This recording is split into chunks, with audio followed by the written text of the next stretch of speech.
Soyez les bienvenus si vous nous rejoignez pour décryptage sur New World Info. Ça y est, il est de retour à la Maison-Blanche. Donald Trump a prêté serment pour la deuxième fois en tant que président des États-Unis d'Amérique. Lundi dernier, le républicain âgé de 78 ans a repris la présidence après une absence tumultueuse de 4 années. Quel avenir pour les relations avec l'Afrique sous la nouvelle administration de Donald Trump? On en parle avec notre éditorialiste Mamadou Diouf. Bonsoir et bienvenue. Merci. Bonsoir Charlotte. Ainsi donc, Donald Trump est de retour à la Maison-Blanche, mais pour combien de temps cette fois? Donald Trump est là. Tout le monde se pose des questions parce que ce n'est pas un inconnu. Je parle de la personne. Mais ce n'est pas un inconnu également parce qu'il a dirigé les États-Unis pendant 4 ans et tout le monde se rappelle d'une présidence où on disait même il ne va pas finir son mandat, il va être destitué, ce qui d'ailleurs a été essayé mais qui n'avait pas été un succès. Donc Trump revient et on sent que partout, tout le monde sait que Trump est revenu.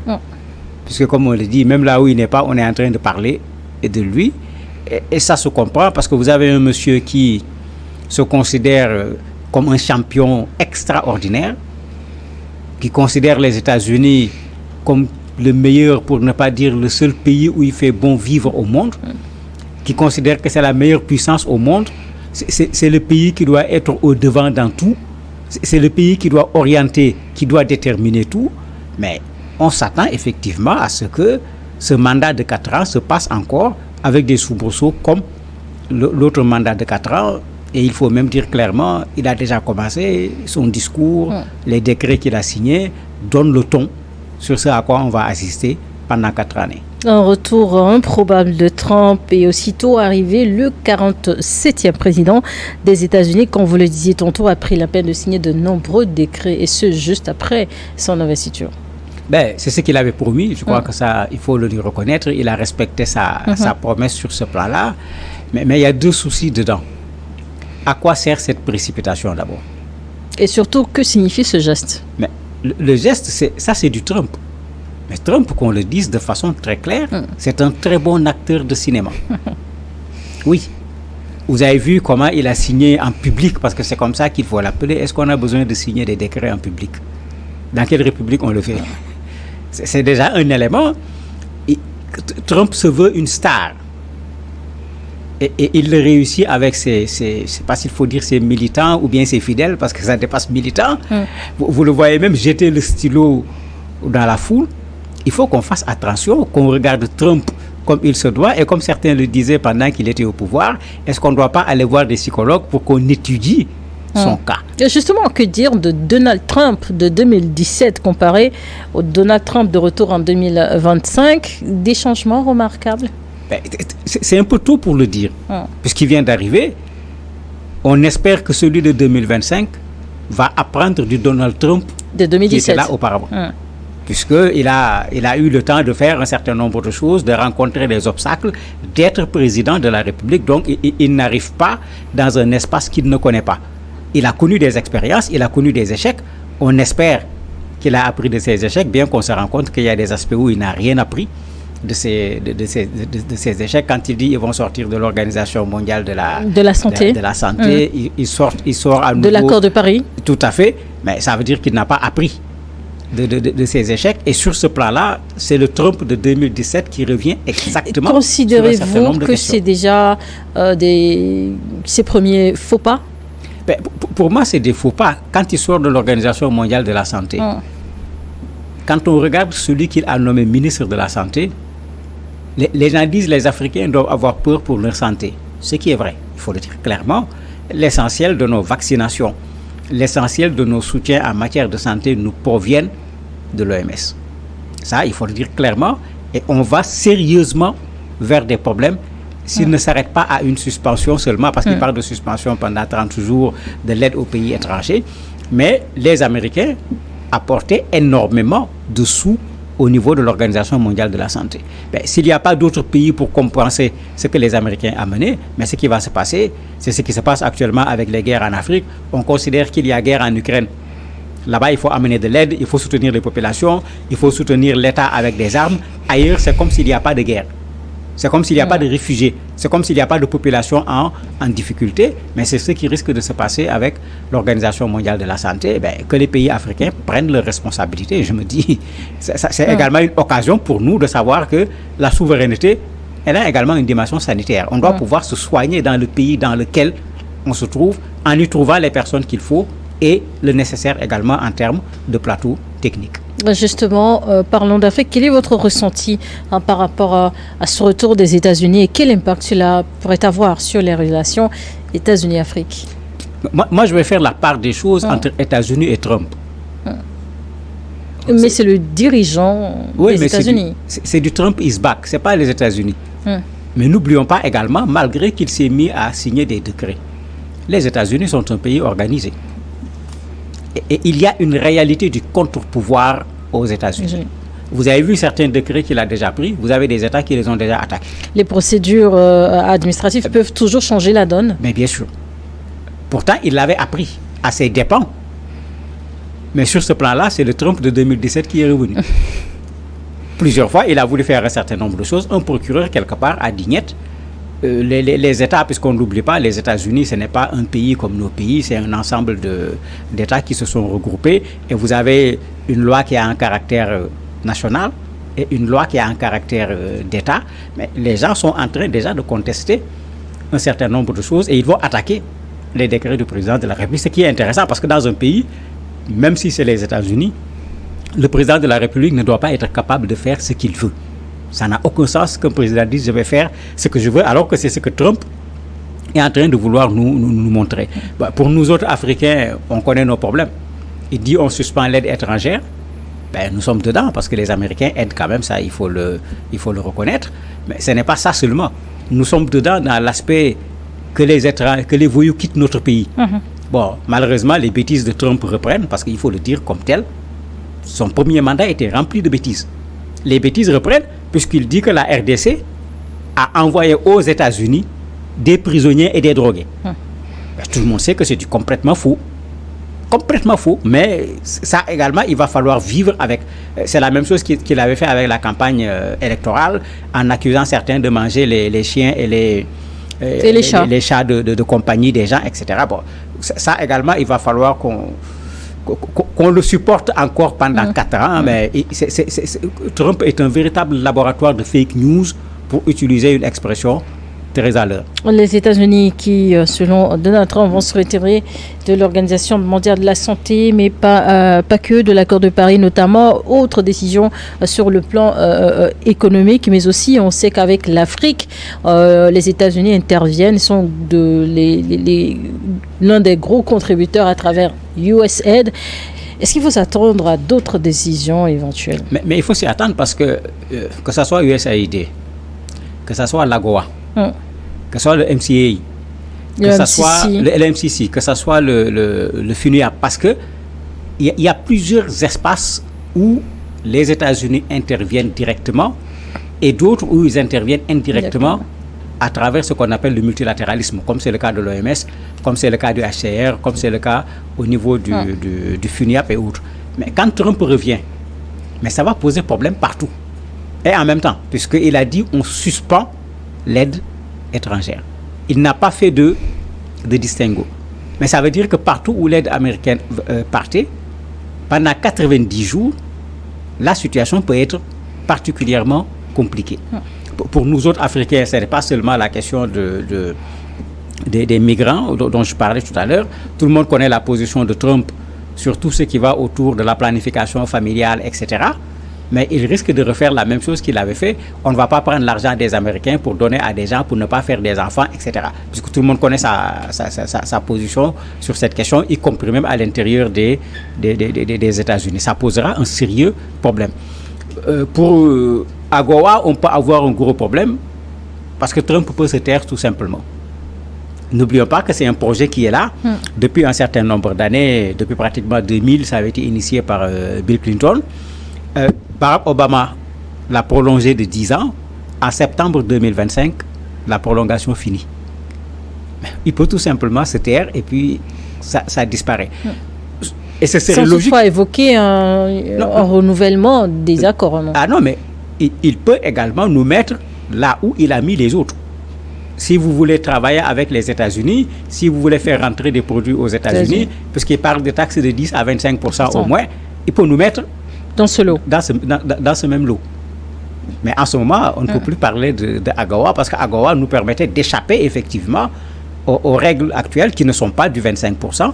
C'était des facilitations pour pouvoir amener des produits sur le sol américain, alors que tout le monde l'a entendu dire clairement qu'il va fermer pas seulement les frontières physiques pour les personnes, mais il va fermer également les frontières par rapport à d'autres produits pour que le marché américain ne soit pas inondé par des produits étrangers. On suspend l'aide humanitaire, dit-on, mais rien pour l'instant n'a été évoqué sur le plan militaire. Quelle est la situation justement avec les bases militaires? Est-ce qu'il en existe des bases militaires américaines encore en Afrique? Oui, ils ont des points parce que les Américains ne disent pas où ils sont. Ils ne le disent pas. Quand ils étaient au Niger, ils ne l'ont pas dit. C'est quand il y a eu un guet-apens où des Américains sont morts que les gens ont su que les Américains étaient là avec une... Après, bon, l'information est sortie, ils se sont installés à un certain moment au niveau du Niger. D'habitude, ils viennent s'installer de façon plutôt discrète puisqu'ils sont fondamentalement intéressés par le renseignement. Et quand on fait du renseignement, on ne doit pas faire trop de bruit, sinon ça ne marchera pas. Mais Trump, ce n'est pas les questions de renseignement qui l'intéressent. Il a été très clair. D'ailleurs, si vous avez suivi le sommet de Davos, quand on a donné la parole au premier responsable de l'Union européenne actuellement, le Polonais, il a dit clairement, si nous voulons être libres, nous devons nous armer. Et ça, c'était le discours de Trump pendant la campagne électorale. C'était son discours pendant qu'il était président de la République. Il ne l'a pas changé pour le moment. Il a dit clairement, notre armée va servir à défendre les frontières des États-Unis, pas les frontières des autres pays. Sur l'OTAN, tout le monde connaît sa position. Ce n'est pas nous qui allons régler les problèmes des gens en dehors des États-Unis. Ils n'ont qu'à cotiser eux-mêmes. Ils n'ont qu'à s'organiser pour leur propre défense. N'oublions pas que c'est lui qui avait commencé également le départ des forces américaines au niveau de l'Afghanistan. En fait, il y a une logique qui est là. Trump avait dit qu'on ramène les soldats au niveau des États-Unis pour qu'ils protègent d'abord les États-Unis, mais il trouve également que c'était énormément d'argent qui était investi dans cette affaire-là. Il est clair que sur le plan militaire, on risque d'assister à ce qu'il avait fait auparavant, un repli des militaires américains vers le sol américain. Et en ce qui concerne les questions de gouvernance et de droits de l'homme, comment pensez-vous que Donald Trump abordera ces sujets, en particulier dans le contexte mexicain? Ce qui est curieux, est-ce que Donald Trump respecte les droits de l'homme? Est-ce qu'il les respecte? Mais si c'est le Trump de 2017, qu'on se rappelle ce qu'il avait fait. Il avait suspendu, par exemple, le Rwanda de AGOA, puisqu'on parlait de AGOA tout à l'heure, en considérant qu'on ne respectait pas les droits de l'homme. Mais est-ce que Trump respecte les droits de l'homme? Parce que ça aussi, il faut qu'on arrête que quelqu'un vienne nous dire voilà ce qu'il faut faire, voilà ce qu'il ne faut pas faire. Est-ce que tu nous demandes de respecter les droits de l'homme? Est-ce que lui-même, il est en train de respecter véritablement les droits de l'homme en tant que tel? Il ne faut pas qu'on oublie également que ce n'est pas une affaire de droits de l'homme chez lui seulement. Puisque pour ce qui concerne comment on l'appelle encore, c'est parce que c'était pas sur le Rwanda seulement qu'il avait suspendu ce truc-là. Il l'avait fait également avec le Cameroun, la guerre au niveau de la zone anglophone. Il considérait qu'il y avait des violations, il l'avait fait avec le Cameroun. Avec le Mexique, c'est pire parce que vous l'avez à la frontière. Qu'on se rappelle le mur qu'il était en train de construire, il a déjà parlé, il dit même que ça ne va plus être du béton, ça va être maintenant des murs en acier où on va mettre du béton dedans. Bon, ça veut dire qu'on sera exactement dans la même posture. Une chose quand même, il avait dit on va les renvoyer immédiatement après. Les gens avaient dit il fait la prestation de serment lundi, renvoi, mardi on commence à attraper les gens. Ça n'a pas été le cas pour le moment et ça pose également un problème de droit de l'homme. Ces enfants qui sont sur place, qu'est-ce qu'on en fait? Parce qu'il y a une loi internationale à la matière. Le droit de sol qu'il est en train de remettre en cause, etc. Il y a plein de problèmes que Trump, malheureusement, va remettre sur le tapis. Mais est-ce que les autres Américains le laisseront faire ou pas? C'est là où se trouve l'équation. Il y a des choses qu'il fera. Ça rentre dans le cadre de ses prérogatives. Il y a d'autres où il y a des circuits en termes de contre-pouvoir qui vont permettre de le contrecarrer par rapport à ce qu'il veut faire. Toujours sur le sol américain, les États-Unis comptent une forte communauté LGBTQ+, mais pour Donald Trump, seulement 2 sexes seront reconnus désormais, le sexe masculin et le sexe féminin, pas plus. Oui, ça, il a été extrêmement clair dans son discours d'investiture. Il avait également développé cela pendant la campagne électorale. Bon, ça ne signifie pas que cette communauté LGBTQ+, sera dans des difficultés, non. Parce qu'il ne remet pas en cause leur existence. Il faut qu'on fasse la différence. C'est-à-dire qu'il va leur empêcher de profiter de ce statut juridique qui permettait de faire du transgenre, etc. C'est cela qu'il va bloquer, alors que c'est vers ça que les gens vont de plus en plus. Vous avez des pays même qui vont jusqu'à dire que quand un enfant de 16 ans veut considérer qu'il n'est plus fille, il est garçon, ou qu'il n'est plus garçon, qu'il est fille, qu'on le fasse opérer, même sans l'autorisation de ses parents, qu'on ne lui fasse pas faire un examen psychiatrique. C'est-à-dire, pendant qu'ailleurs on facilite cela, lui, il est en train de fermer la porte. Ben, sur ce plan, moi je suis bien d'accord avec lui, parce que si on commence à mélanger les hommes et les femmes, que les femmes deviennent des hommes, que les hommes deviennent des femmes, ben, finalement je me demande également dans quel monde on va se retrouver. Je crois que sur ça, il n'aura pas trop de conflits avec l'Afrique. Donald Trump est également attendu sur d'autres grands dossiers, notamment en termes de conflits. Donald Trump va-t-il faciliter la recherche des solutions pour la bande de Gaza ou encore pour l'Ukraine? Pour la bande de Gaza, non, je n'y crois pas du tout. Trump est un soutien d'Israël et de Netanyahou de façon absolue, y compris même avec une dimension religieuse. Ce qui veut dire que... Son prédécesseur vient de réussir à obtenir une trêve. Ah non, Trump dit que c'est lui. Il ne laisse pas la victoire avec Biden qui part, il considère que c'est lui, ce n'est pas Biden qui l'a fait. Mais ici, c'est quelque chose qui s'impose. Parce que incontestablement, il y a eu un génocide au niveau de la bande de Gaza. C'est difficile d'assumer. Mais son soutien à Israël, son soutien à Netanyahou, je ne vois pas Trump revenir là-dessus. Et l'appel du pied de Netanyahou, en acceptant facilement cette trêve que les gens ont recherchée pendant 8 mois, Netanyahou a bien compris qu'il a besoin de ce soutien de Trump, et il est en train pratiquement de l'obtenir en lui offrant sur un plateau d'argent cette trêve. 4 ans de pouvoir, en tout cas de gouvernance pour Donald Trump. Va-t-on s'attendre à de nouvelles surprises connaissant le personnage de Donald Trump? Ben, on peut s'attendre à des surprises, parce que quand on regarde Trump, tout le monde est d'accord, il a une approche singulière des choses. Il est très pragmatique également, très opportuniste, c'est parce que ça également c'est du Trump. Le plus dur, il n'a presque aucune considération pour tout ce qui est éthique. Quand il dit que c'est ça qui arrange les Américains, c'est ça qu'il va faire. Et c'est là où ça va poser énormément de problèmes pendant 4 années. Puisque le monde ne se réduit pas aux États-Unis. Les États-Unis ne sont pas le nombril également du monde. On va plus vers du multilatéralisme que ce que Trump veut nous imposer, avec une Amérique impériale qui se met au sommet, au-dessus de tout, et qui détermine tout ce qui se passe au niveau du monde. Qu'il se détrompe. Cette époque-là, elle est révolue.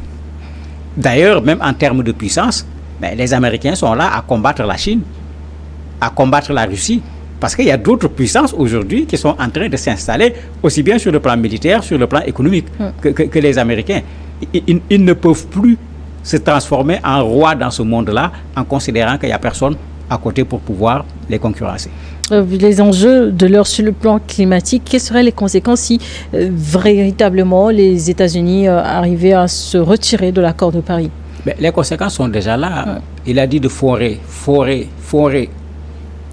N'oublions pas que dans le cadre des discussions actuellement sur les questions environnementales, avec le continent africain, nous avons déjà une bagarre avec ceux qui nous disent bon, vous avez du pétrole, c'est vrai, vous avez du gaz, c'est vrai, mais quand vous l'utilisez, ça risque de détériorer l'atmosphère, l'environnement, alors que eux, ils se sont développés avec ça. Mais Trump n'a même pas discuté de cela, il a dit aux gens de forer partout. On s'attend même à ce que les États-Unis, qui avaient l'habitude de conserver leur pétrole et leur gaz et d'acheter sur le marché, si on fait ce que Trump veut, ils vont mettre sur le marché du pétrole et du gaz. Mais ça ne fera pas l'affaire de ces pays africains qui sont en train de produire, parce que quand on amène beaucoup sur le marché, il y a le prix du pétrole et du gaz qui vont descendre sur le marché international. Donc sur ce plan-là, d'un point de vue environnemental, il n'y a rien à attendre du côté de Trump. Je ne sais pas s'il a changé ses convictions, parce qu'il n'en a pas trop parlé, parce que pour lui, ces questions d'environnement dont on parle, c'est de faux problèmes. Ben, quand quelqu'un en a une telle perception, ne vous attendez pas à ce qu'il participe à de la préservation d'un quelconque environnement. Merci, Mohamed Diouf, d'avoir accepté notre invitation. Merci à vous également de nous avoir suivis dans le décryptage du jour.